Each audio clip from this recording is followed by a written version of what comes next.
Good to see you. I did. I can't believe y'all started out with Wawa. I love Wawa too, yeah. Just a little bit of. Yeah. Tony worked. Yeah.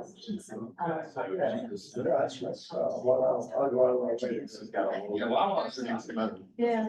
I'd love to have one. We don't even have, she was an executive. Oh, yeah, I know it's always- Well, it's the Rocky. It's the Rocky ones. I want one of my just. White hot crap. It's just. Oh, Wawa, I love that Wawa.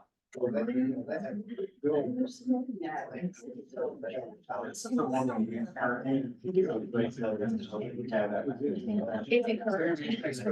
Yeah. No, one thing on the tax unit side. Yeah. You got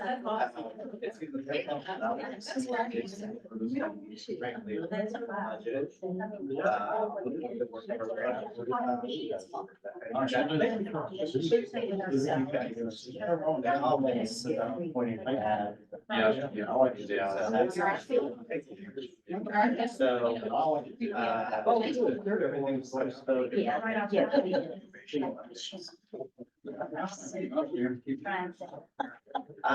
I just.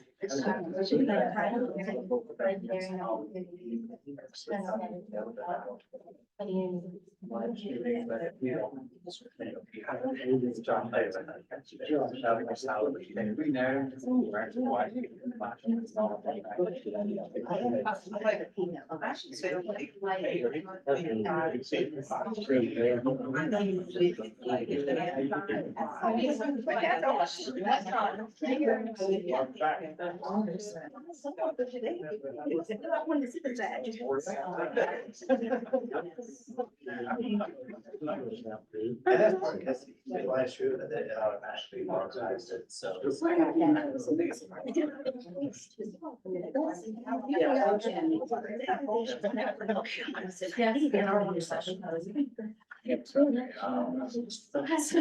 a good thing, but we tell about ourselves, this is for us. Well, there's now government. Yeah, we've got it. I'm so proud of this.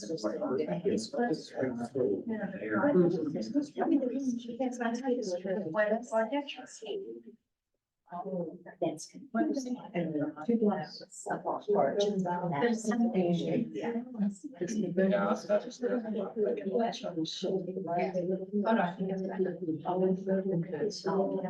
Okay, I had to sit church, made the birth.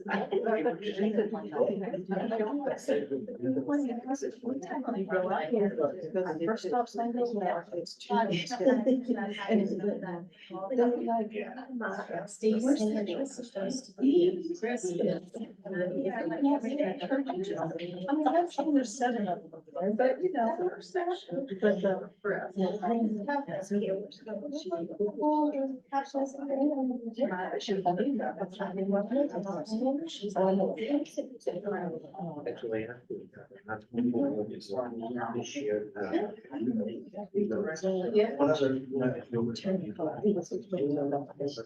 but she can't start.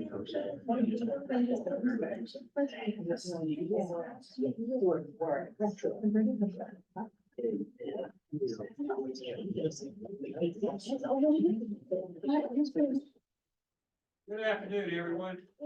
Call today's meeting to order of the Roanoke Valley-Alleghany Regional Commission. Welcome everybody to today's meeting. We'll start by calling the roll, please. We'll do the roll just by going around and everyone introducing themselves. We'll start with myself, then we'll go to Lori. So I'm Jim Wallace. I serve as chair as the Roanoke Regional Commission. I'm Lori Smith. I serve as vice chair of the commission and from Franklin County. David Radford, Roanoke County Board of Supervisor. Dean Martin, Roanoke County. Robert Wood, Town of Rocky Mount. Stephanie Moonrilla, City of Roanoke. Brad Gross, Town of Benton. Hunter Holidays, City of Salem. Barbara Dirk, City of Roanoke representative. Lee Osborne, citizen representative for Roanoke County. Steve Putnam, Montauk County Board of Supervisors. Donna Erdman, citizen rep for the City of Roanoke. D. King, City of Salem. Pete Peters, Town of Benton. Virginia Mullins, Regional. Jeremy Holmes with the Regional Commission. And we'll just kind of go around the outside and welcome Misty Crosby and Tim Ware today. They're from the Southeastern Directors Institute. They've been helping with the assessment for the organization. And then we have I'm Josh Taylor, Allegheny Hollow Chamber of Commerce. Sherry Dean, we're at Valley-Alleghany Regional Commission. Eddie Wells, Regional Commission. Greg Garland, Regional Commission. Gabriel Edigrai, Regional Commission. Robert Nash. Elizabeth Elmore, Regional. Thank you, everyone. Thank you, Mr. Director. The first item on the agenda is the approval of our consent agenda items, which consist of the agenda, the minutes from our past meeting on December 14, and the financial reports ending December 31. Anyone have any comments or questions? So Thank you, Mr. Martin. Do I have a second? Second. Thank you, David. And all in favor? Any opposed? Thank you. That motion carries, Mr. Chairman. Mr. Executive Director. Don't take the role if you want to. I am definitely not a chair. But again, I'd like to welcome everyone here today. We're live streaming our meeting on the Commission's Facebook page, part of our ongoing effort to improve public awareness of the important work undertaken by the Roanoke Valley-Alleghany Regional Commission. We want to remind anyone watching out there that they are always welcome to address the commission via one of our public hearings or in person during the public comment period of each meeting. The commission is beginning its annual work program development process for fiscal year 2025. Along with the various continuing and federally required projects the commission undertakes each year, staff are now accepting work program requests from our local government members, as well as community organizations in partnership with our localities. Executive Director Jeremy Holmes will be distributing a memo, which you should all have at your seats today. Does everyone have that? And this will outline the commission's various funding sources and kinds of projects that can be completed under those programs. The memo also outlines a timeline for the work program development process and the commission's current strategic goals. Commission staff will meet with locality planning staff next week as part of our regular planners lunches to collect additional ideas. While there is space in the work program for local projects and technical support, please consider project ideas that have a regional focus for consideration in the fiscal year 2025 work program. So there's lots of opportunities for your communities to get some assistance from the commission. So please go back and ask your counties and towns to take part in the work program this year and submit some programs. This week, representatives from the Southeastern Directors Institute, also known as SERDI, have met with many of you and your staff for interviews and focus group sessions that will inform their organizational assessment. This assessment will form the basis for our strategic plan update after the full commission has had an opportunity to review and discuss along with SERDI at our February 22nd meeting. I want to thank everyone who took time out of their day to meet with the SERDI representatives for the important steps in the commission's strategic plan development. And as I mentioned a few minutes ago, we have Ms. Crosby and Mr. Ware here observing our meeting today, so welcome. And that concludes the chair's remarks. So with that, we'll go to the executive director's report, please. Thank you, Mr. Chair. A couple of quick items this morning. First, a very practical item.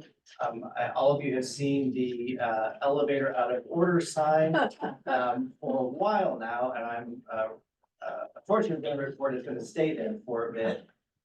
This elevator was installed in 1963, and most of the equipment in there is the original equipment, and something finally gave way last October as we went through the RFP process to look at a full modernization of the elevator. Any repair was about as expensive as going ahead and replacing the whole thing. We've discovered that replacing a 1963 elevator in 2023 is not easy. So We're working with an elevator inspector who's gonna help us scope out the technical answers that I certainly couldn't give when we started getting some questions from vendors. And they're gonna help us rewrite that RFP and release it. So we do have ADA options for folks who need it, either board members or citizens. I would not expect that we will see significant progress on that until March. So if there's any concerns you have or constituents or members about making sure to access the building, please let me know. But I just want to give for an update on that. A couple other quick items.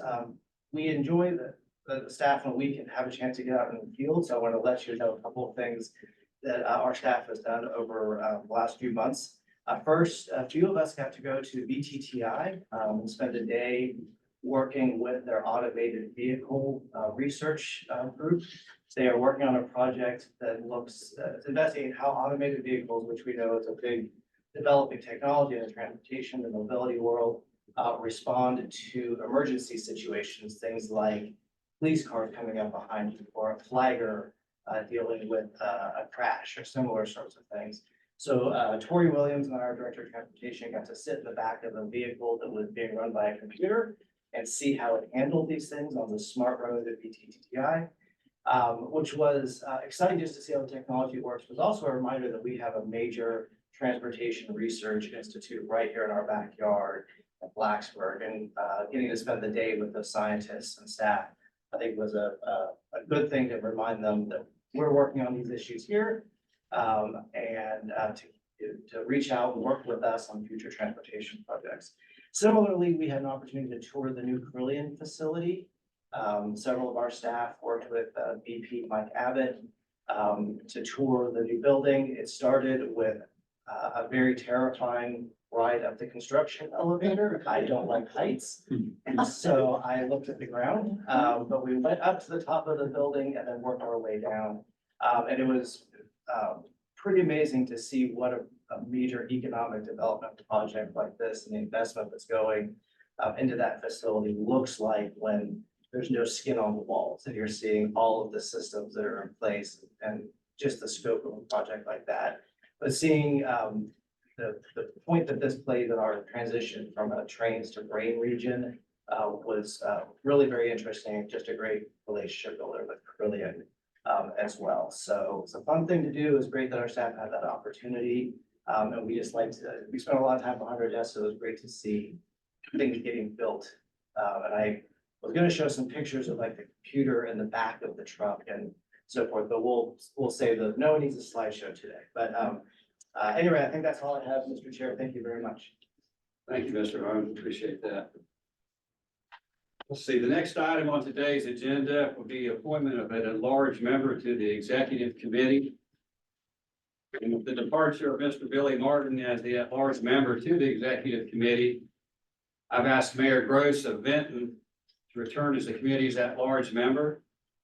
Mayor Gross has been a longtime member of the executive committee and now enters his 20th year of service on the regional commission.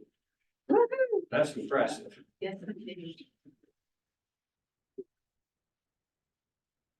served as chair twice. Wow, so yeah, more impressive. So we really appreciate his experience and the insight he's going to bring to the executive committee to keep Ms. Smith and ourselves straight. So you got a big job. Do you need a motion? If I could have a motion, please. So moved. Thank you. Second. Thank you. All in favor? Any opposed? Nobody opposed, Mr. Gross? Absolutely Thank you, not. Sarah. I appreciate the appointment to vote. I would like to make a motion to reconsider. So I'm on that. Thank you. So that motion carries, Mr. Holmes. Next item on our budget is the approval of the revised fiscal year 2024 budget. And that can be found on page 42 and 43 of your information packet. Chair, would you like to speak to that? Just as a real brief, we every year we go through a mid-year budget revision in January, capture changes in our finances and let the board know what's changed and why. If you look on page 42 and 43, you see a summary from Ms. Dean major activities, that are affecting the budget to them on the right, but just very quickly, what you're largely seeing here is the impact from grant applications and funding sources that we seek around this time, that we generally don't hear about the awarding of those until after we finish our budget. So a number of grants are due in February, April, May. We don't hear about those until somewhere between July and October. So we don't budget for, we don't assume we're gonna get those grants, and so we do not budget for them. So you're seeing the impact of those. Primarily, you're seeing the impact of three funding sources. One is $100,000 we received from the Appalachian Regional Commission for the Ready LED grant writing program. I think I mentioned that at previous meetings. Our ARC communities will have access to free technical support to write grants, seeking funding from the various IIJA programs. It's a new program from the Appalachian Regional Commission. You're seeing money from the Southeast Crescent Planning Commission. That's the new federal regional commission, that covers everything that the ARC doesn't cover. And we received a small amount of planning funds, primarily to focus on affordable housing in the Roanoke City and Franklin County area. So that is now in the budget. And we received $500,000 from the Virginia Opioid Abatement Authority for the funding of the Roanoke Valley collective response, which the city of Roanoke up until now has funded through their ARPA funding. And that wasn't awarded until July. So those are the revenues you're seeing. The expenses that you're seeing largely stem from how that money is being spent out, contracts, advertising, equipment, and that sort of thing. I'm happy to answer any other questions, but that's just kind of a high level overview of the changes that you're seeing. And anything I can't answer, I'm sure Ms. Dean will be able to answer on my. What is ARPA? The American Rescue Plan Act funding, 3 years ago, all the local, many localities received that federal funding and as a COVID response. And so when we initially brought the collective response program on board, that was funded through about $330,000 from the city of Roanoke to staff that equipment, advertise, and that sort of thing. So we had an increase from Roanoke City and a decrease from Roanoke County.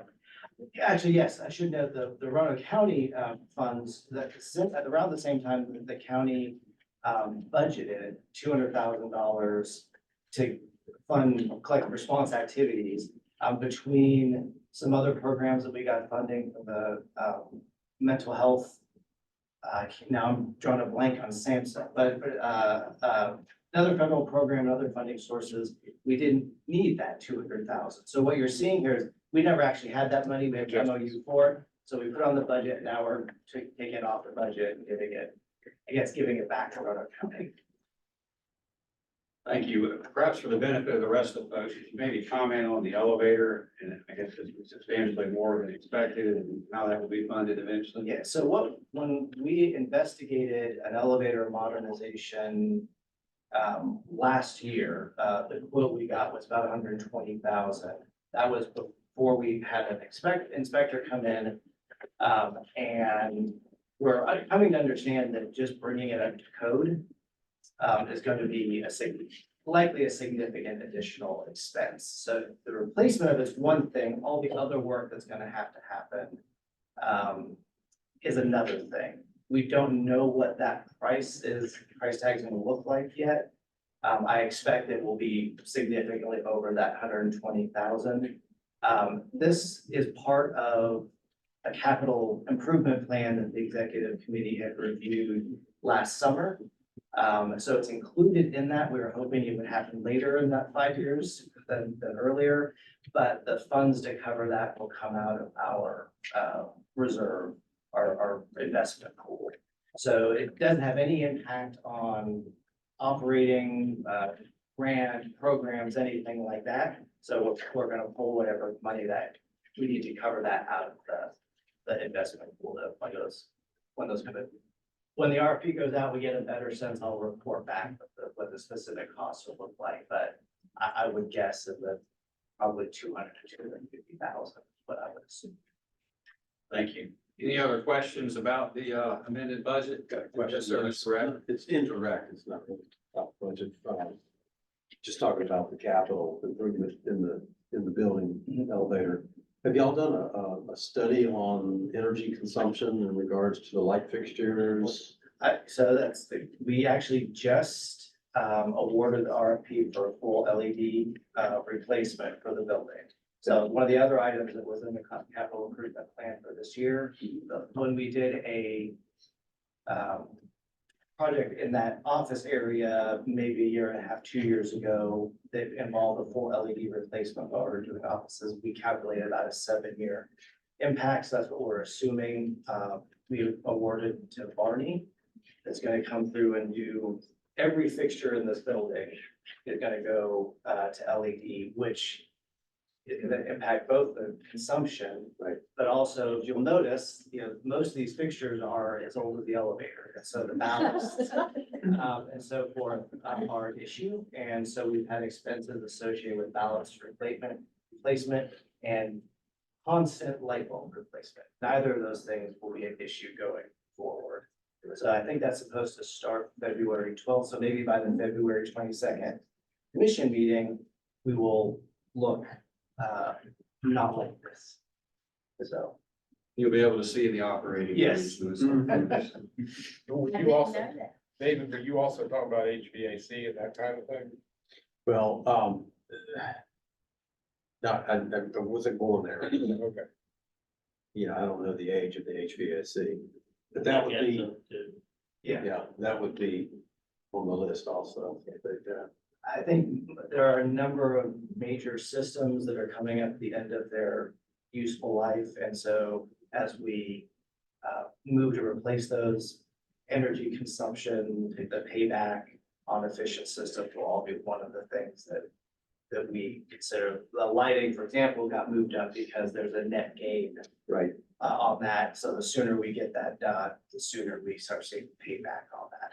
So some of the capital improvement plan is scheduled a bit on when is something gonna die, but also when can we start expecting a payback on those installations. So y'all have reserves for Yes, capital improvements? yes. Okay. Anyone else? I'll entertain a motion to approve the amended budget. Motion? Thank you. Thank you. All in favor? Any opposed? Thank you. That motion carries. Mr. Holmes. Yeah, just as a comment, what you see on this budget necessarily, I mean, there's reserves in here, but that's operating reserve for.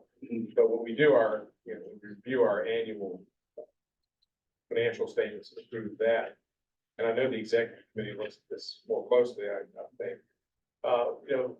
Because we purchased this building, we actually set aside funds, we budget or are included in that money for depreciation, which ends up eventually creating a fairly substantial reserve that the commission has to meet these kinds of needs. So there is money. I can't tell you what the amount is, but it's not insignificant and it should be adequate.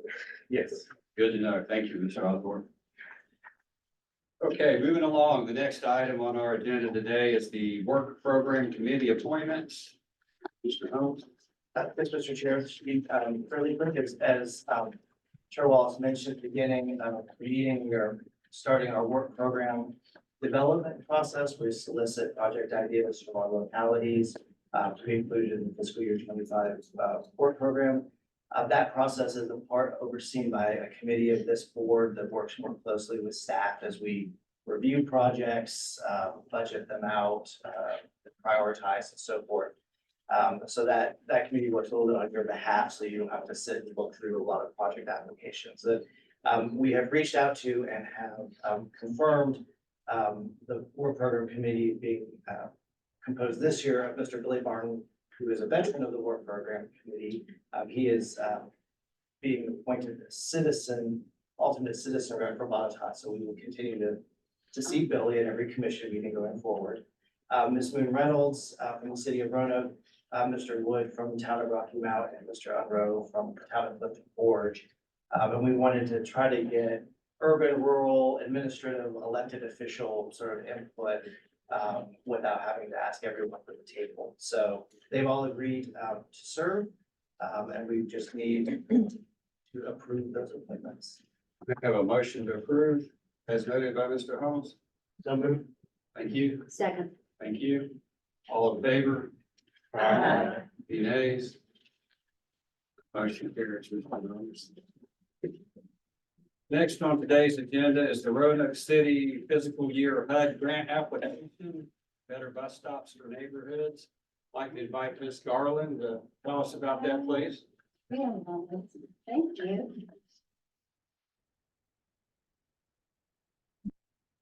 Have these flipped around. All right. So, good afternoon, Mr. Chairman, and this is Madam Vice Chair. Your screen. Yes.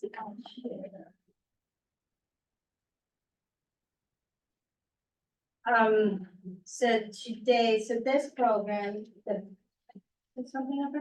I have to share screen through Zoom. Sorry.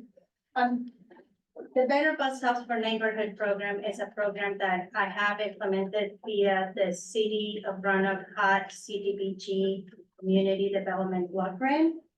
And this is one of the grants that Jeremy was talking about that, they're due in February. And it requires board approval to receive the funds or to accept that we are applying for this money. This money is unattached in the way that there is no match. The scope of the program, let me just mention, the idea is to work through HUD on the target areas of the city of Roanoke to install bus shelters where needed and feasible. So I'm currently on the second year of this grant, and this is an application. I just applied for a third year of this grant. This over here is the result of the first year, so the 2022-2023 grant application. We installed 3 bus shelters in the Melrose target area of the city of Roanoke. This program is just really a really neat program. We work with with Valley Metro. Valley Metro donates the plan. We work on the planning and like the understanding where the need is for this bus shelters, and they also donate the bus shelters. We work with the Arts Commission and their artists in residency to produce the look of the bus shelters, design the customization of the bus shelters. So for this project, the artist had already developed the art customization for the infrastructure, the streetscape project on Melrose Avenue. And so we use the same look to produce this bus shelters. We have this one over here is the Lansing Park Housing Authority project. We have one at the Borough Center. This is a healthcare facility in Melrose, in the Melrose target area. And this is at Melrose Park. So they're all new and installed, and it's just, very uplifting project. So our second year, we are working in the southeast Belmont-Fallon target area. We had, at this point, we're kind of halfway through the program. We already have identified the locations. We already have worked with the artists and have them look for the bus shelters. And we will be working on the installation and construction process in the spring and summer. So really the ask is, again, as I mentioned, it's one of those that I haven't finished with the second year, but I'm already asking for money for another year. So we will continue as our work in Southeast. We identified several opportunities for bus shelters in that target area. So we will apply for another year in that target area. And the proposed budget, this looks like pennies compared to what we talk about most of the time over here. This covers my time, the customization of the shelters, and the construction of the bus paths. So again, the ask is just an approval of certify the application is issued. But yeah, if you have any questions about the program, happy to answer them. Ms. Garland, do you have any plans in the future to expand it over to Benton and Salem outside the Roanoke It City? would be borders? lovely to do that.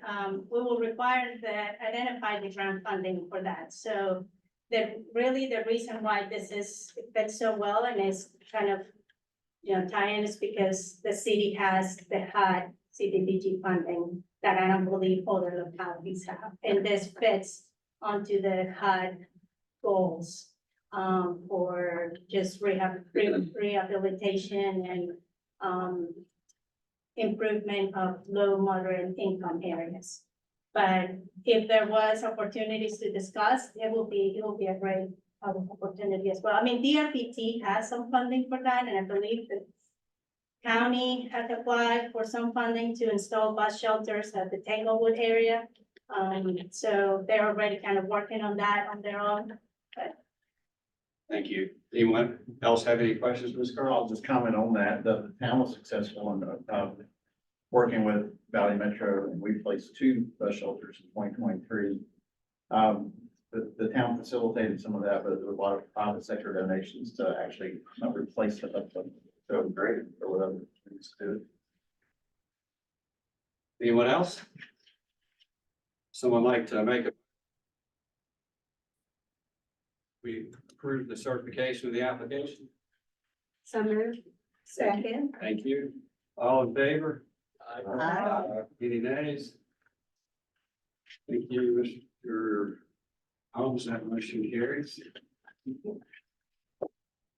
Let's see, I think Ms. Garland, you might as well stay up there because now we're going to I talk am about made the table for today. 2023 Greater Roanoke Region Traffic Survey. So you could Yes, tell us about that, please. this is just an update and just kind of one of those things like presenting something we completed last year. That we're excited to present our results and really very general update of the travel survey we conducted last year. I believe I presented here and told you about it.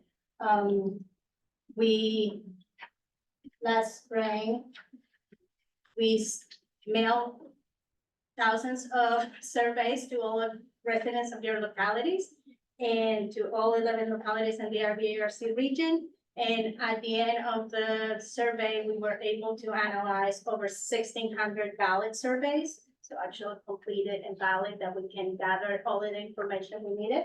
And so today I'm just gonna walk you through our kind of overall key findings, just to like give you some relevance of this project. So the overall, the survey, help us like verify travel patterns, trip satisfaction, and just really the overall feel of transportation options in our region. And it really is the first time the Regional Commission has commended this effort. This type of survey is intended to do on a regular basis, kind of systematically conducted every few years.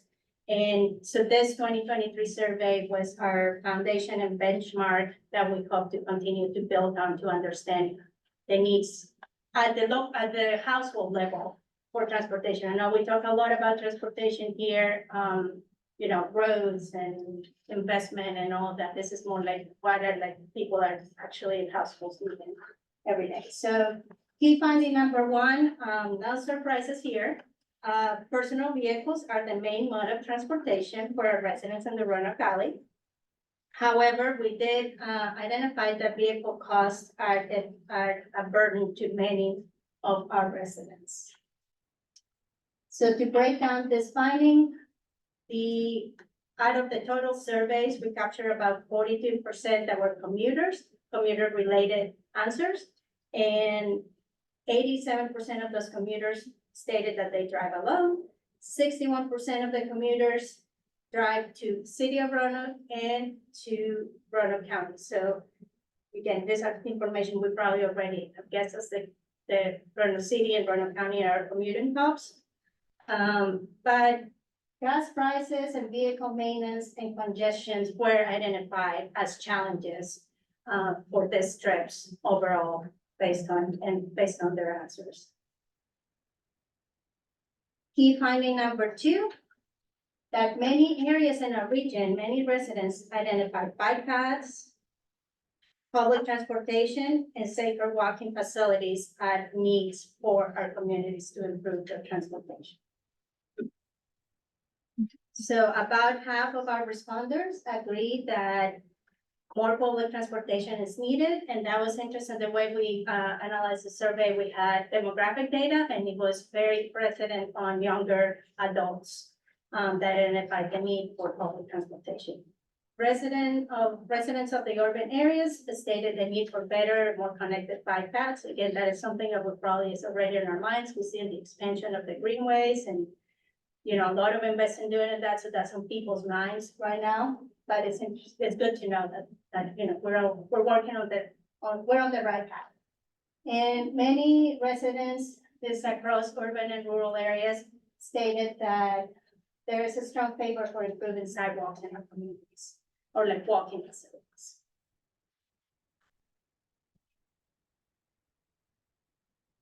And finally, key finding number 3, that commuting in our region can be expensive and frustrating for some, but that carpooling and banpooling could help. So that's kind of the exciting part for me, because that fits into my job. And that's, I should say, that was one of the main reasons we conducted the survey. So this year, the Commuter Assistance Program is going through a strategic plan development. And the findings of the survey, the intention was to set, again, the kind of benchmark of like, what does our region need? How can we really serve our localities individually and collectively to improve our transportation options? We found out that, and the TRIP study is a nonprofit that does transportation research across the nation, and they did a specific project in Virginia. We found out that divided by regions, that the average cost that a Roanoke region driver pays annually for transportation is $400. And so for some people, that is actually a really big price to pay. So we found out that the awareness of the Right Solutions program was actually low. But overall, respondents say that they will be motivated to either, you know, to have some form of ride share and to save on transportation costs if there was a way that they can guarantee an emergency ride home. And it just so happens that that is one of the benefits of our program, but it's way underutilized. So what I want to state is that I do have work to do. The survey results did not unveil any surprises to me, but it does give us that benchmark that we were looking for, and that kind of path on like how to improve the commuter assistance program moving forward, which I will be asking for money for that next month. So we should remember that. And I have shared a brochure with all of you that essentially presents this results in a neat little package. The back of the brochure has a link to an actual report. So, you know, there's a lot of data, and I'm not going to bore you with all of that, but if you're interested in looking at a specific locality, or if you want to talk to me about it, of the results that you might have found, happy to entertain your questions. And if you have specific questions, I'm happy to talk about it. Thank you. Anyone have any questions for Ms. Garland? All right, thank you for sharing that data with us.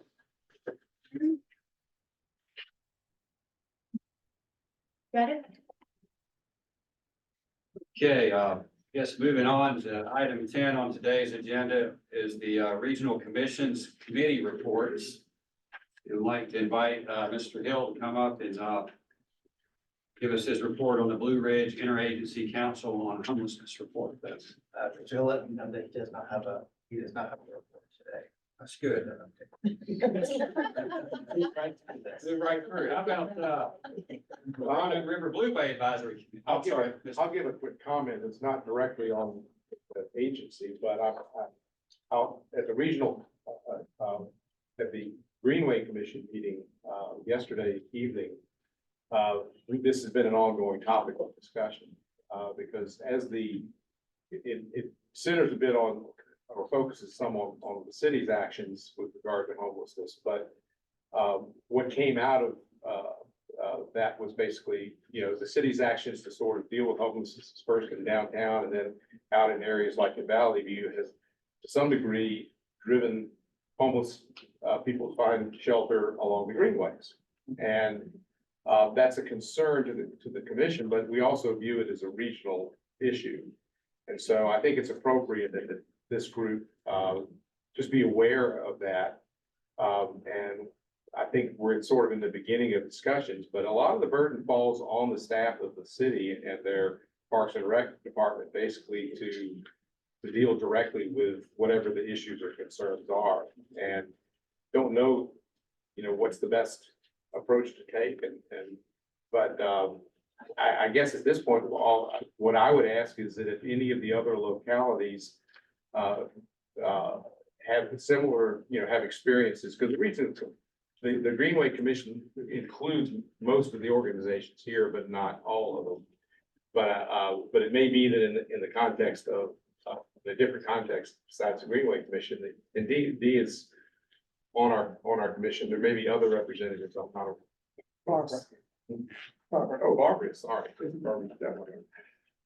It's just, it's not, it's kind of a universal problem, and I'm not sure that there is a solution. But we do know that to the extent that it impacts greenways and the ability of the public to use greenways, that it has effect on everybody. And the greenways, like our roads, they don't have signs, or maybe unlike our roads, that say you're going from one locality to another. They're a continuous flow through our region. And so, even more so that with the roads, you don't necessarily know who's responsible or who should be impacted or take care of it. So I just throw that up as a matter of information. Thank you. May I say something? Yes, ma'am. Lee, with regard to that, of course, I'm not in your meetings.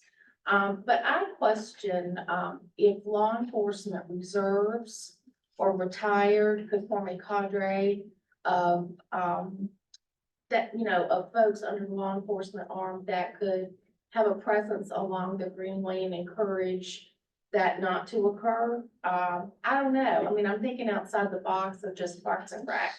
Is there something that can be more readily addressed that would move folks along? And Parks and Recreation under Renee Powers, we have a Greenway Ambassadors Program. And these are not law enforcement, but we're volunteers that are out on the greenways. And that we've been given training on if we see something on how to respond. And are the eyes and ears and the instructional where things are. I think, that kind of question and that kind of following up on that is the kind of thing that might be helpful as we move forward with this, because I think historically, the police have not viewed enforcement on the greenways as being a priority, certainly not in terms of having officers stationed on the greenways in any particular areas. I think where you have an event and that's a different thing. And I think that's usually well covered. But that would be kind of a solution that you would first think of, but Well, and I'm not sure it is necessarily, so opening that up for discussion might be a good way to. Yeah, I'm sorry. I'll just say, Mr. Rose, you want to comment about something there? Yeah, when it comes to homeless, we don't typically send the police first, we send the homeless assistance team out first.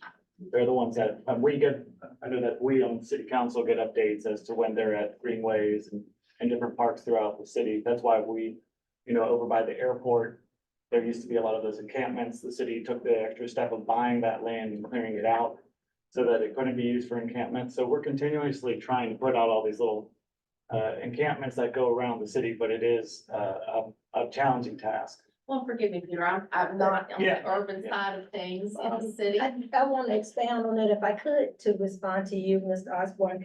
With regards to law enforcement, we have increased the presence of law enforcement on the greenways, mainly on the Lick Run one as well as the Roanoke River greenways because of certain incidents that have occurred there that recently they have increased the law enforcement to be there, but not, I guess, stationed there, but to more or less man it. Using resources. there. Roanoke City Police Force was down, and I believe they're in the hiring process now. That Roanoke City has police on bikes, and they've been very effective. Yes. It's good to see the police on bikes out there. But I guess part of the reason I brought it up here is because I know this is a group that is interested and aware, wants to be aware of these things, but also because in the context of our interagency council on homelessness, I didn't get the sense when I brought up that organization that they've necessarily been engaged at all with this. I could be wrong, but I didn't get that sense. And it is really a regional problem, even though at this point it may be primarily affecting the city. That, you know, if the city deals with it, then it very well will then move to other locales. No, it spills out. Right. So, yeah. We've already, Connected.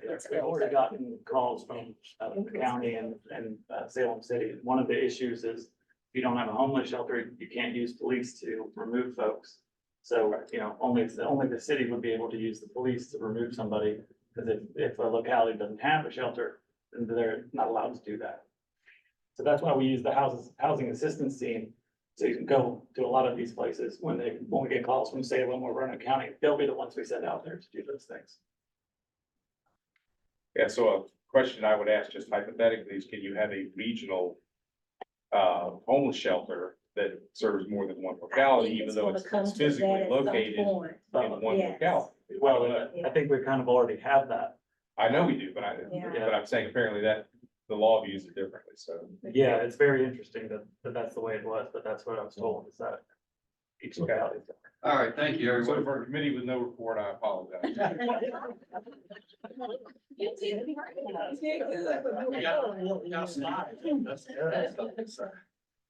Gabrielle, would you like to come up and tell us about the Blue Way Advisory Committee, please? Sir, thank you, Mr. Chair. Good afternoon, members of the board. Just a quick update about the January Blue Way meeting. It was originally scheduled for January 16th, which was the day we received some inclement weather and caused some issues with our members who are involved in public works. So by the order of the chair, it was postponed and has been rescheduled to Wednesday, February 7th. So I hope to have more of an update at the February. Thank you. Thank you. That was a great report. Nice report. So moving on to Roanoke Valley Collective Response Committee Report, Mr. Knapp. Thank you and good afternoon. In our January Collective Response Advisory Committee meeting, the group announced its intention to re-engage and update our asset mapping process.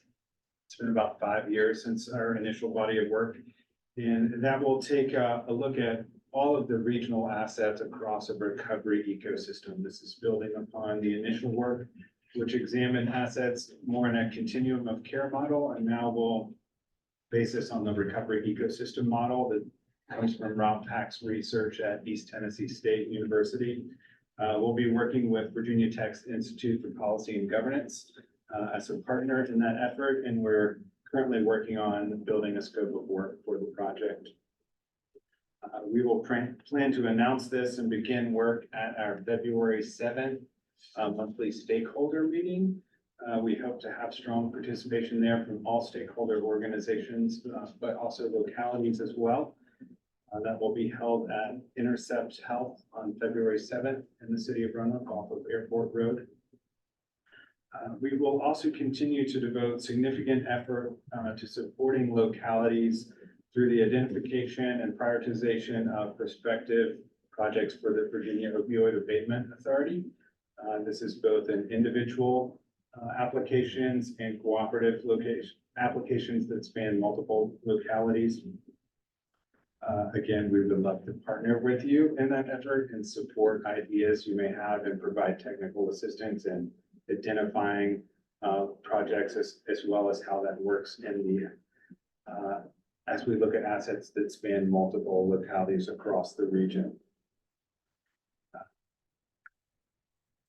Additionally, we will be facilitating a workshop. This is to Jeremy's point about SAMHSA earlier. This is very exciting. We received a call from SAMHSA, which is the Substance Abuse and Mental Health Services Administration.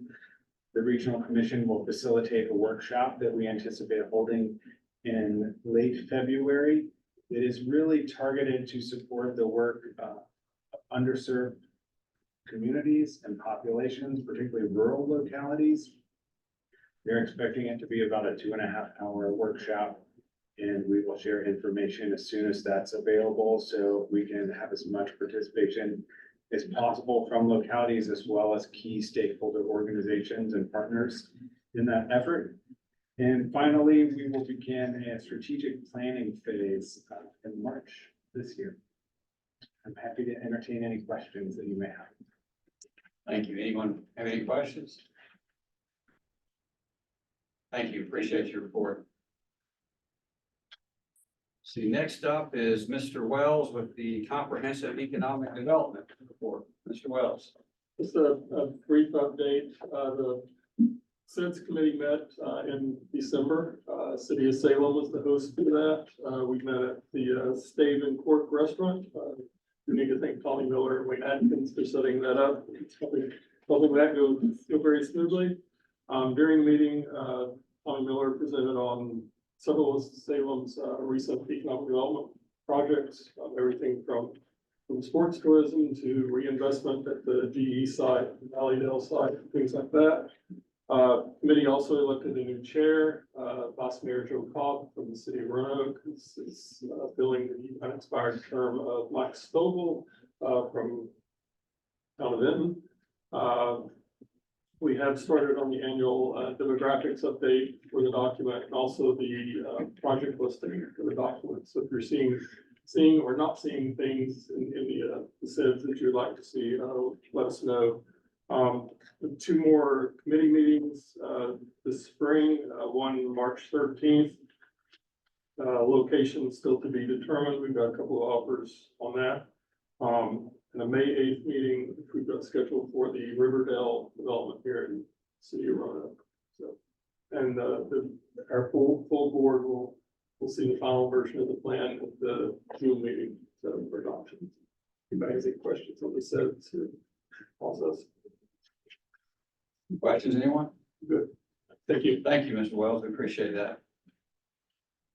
Moving on to the legislative committee report, Mr. Holmes. I guess Mr. North is busy today. He is at a retirement event, I believe, this afternoon, but I will also keep this very brief. This body approved the amended legislative agenda priorities back in December. The one sheet summary of those were sent out to our legislative delegation late last week. So they all have that as they enter the General Assembly and begin looking at legislation for the month. We have also developed Mr. North's postcard that he's. Diana is right here. So that we will be mailing physical copies of that along with introductory material to our legislators early next week.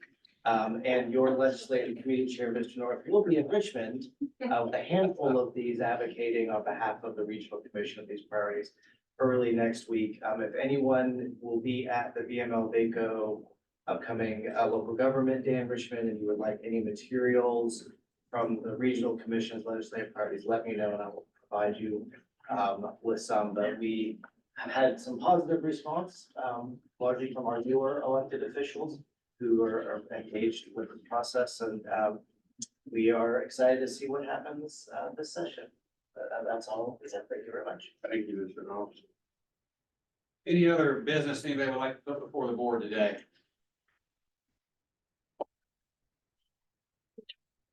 I do have one, I apologize. I do have one other item real quick that came up yesterday. So many of you know that the state of Virginia requires public notices for public hearings to be advertised in your daily newspaper record. That's the Roanoke Times. That's a state requirement.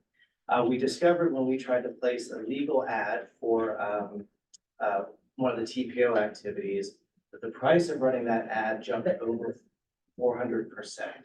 We usually run those notices for a week to give the public plenty of opportunity to know when public hearing is coming up. We are not going to be able to run for a week any longer. We'll be lucky if we can run it for a day. General Assembly has revisited this requirement a number of times over the past as long as I've been at the commission, and the requests to change that have failed. But there's another attempt this year to make that change. So we believe that, and I believe you all encountered this, that the effectiveness of the daily newspaper, as an ex-newspaper employee, I love newspapers, but their effectiveness is not what they used to be. That's not how people necessarily get their information. So I would like the board's permission to support efforts with our delegation to change that requirement.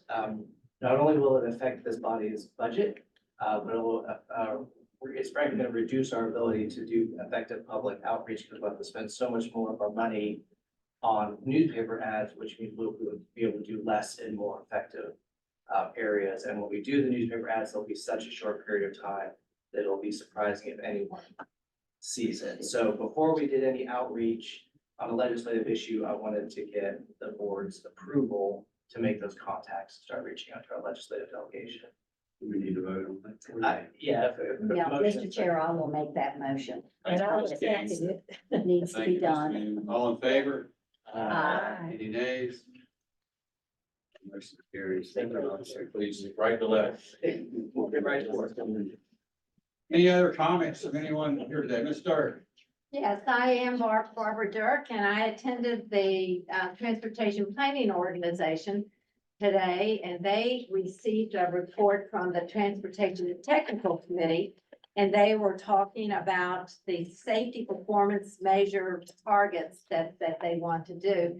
And they were talking about safety, and they were talking about zero vision and vision zero, and the reports are that motor vehicle crashes, fatalities are down, but pedestrian and bicycle fatalities are up. And so why is that? I sent out, in response to Delegate Austin's concerns about safety in Botetourt County, information to our elected officials, and I copied Mr. Holmes with the Regional Commission and the city legislative committee. And what I found out is in 2004, the Commonwealth Transportation Board passed a policy for integrating bicycle and pedestrian accommodations in their transportation planning. And it gives the definition of this, it goes on the website. And then, and May 13, 2007, the VDOT Department Policy Memorandum, which is DPM, those of you that really like your acronyms, manual outlined the implementation of the CTB policy for integrating bicycle and pedestrian accommodations. And under maintenance, which was in the policy, page 3, when paving schedules are implemented, districts shall strive to meet a goal of spending a minimum of 2% of a district's assets and associate paving activities budget on paved shoulders. A minimum of 2-foot paved shoulders may be provided on roadway sections that are part of a paving schedule, provided at least one of the following criteria, you know how they do, is applied. And one is that the road is identified in an adopted transportation plan as a bicycle facility and no appropriate accommodations exist. The roadway has been identified in a traffic engineering study as presenting a safety hazard for bicycling and pedestrians. The locality has requested a paved shoulder for the roadway and confirms that this feature is appropriate, and that the paving, the shoulder will provide a connection between existing facilities. And I, as a bicyclist, have known what needs are on our roadway to accommodate bicyclists, but it wasn't until Delegate Austin reacted to a fatality in his community, and he wanted to make his community safer, that some bills were introduced in the General Assembly. And he asked me to look at them, and I said, Delegate Austin, I don't think that's what we need. And when I found this guidelines already in place, I thought, well, do you as localities know that 2% of your maintenance monies is supposed to be directed to paved shoulders. And how that would positively impact safety in your communities. So, I am hoping that you will embrace this thought of maintenance monies being used for paved shoulders on roadways, meeting the criteria that VDOT has established. And look for ways to make bicycling and pedestrian safety in your communities more achievable. Thank you for sharing that information. Yes, ma'am, Ms. Smith. If I may, as we move forward, in 2024, and I've talked with Jeremy on and off about this, I would really like to get some concerted attention by staff here on our footprint for our rural counties, for the commission, with regard to transportation. And Andrea, I don't know how much of that would fall under you or not, but I would really be interested in examining, fundamentally looking at how we can support our rural localities footprint with regard to transportation. It's the big elephant in the room, if you will, when we talk about, large rural localities. But if we don't start addressing it and talking about it, nothing is gonna change. And I think that I'm hoping that the board would support an effort to start looking into that and understanding it better. That's all I have, Mr. Chair. Thank you. Anybody else? Entertain a motion to close out the meeting. Billy's not here. Billy's not here. Mr. Radford, you've been the right hand man today. Yeah, motion to adjourn. Second. All in favor? By the way, folks, in April, Dr. Smoot is gonna be at the TPO meeting. Right. Here at 1 p.m. in April. So if you're interested in hearing him or speaking, he'll be in there. Thankfully,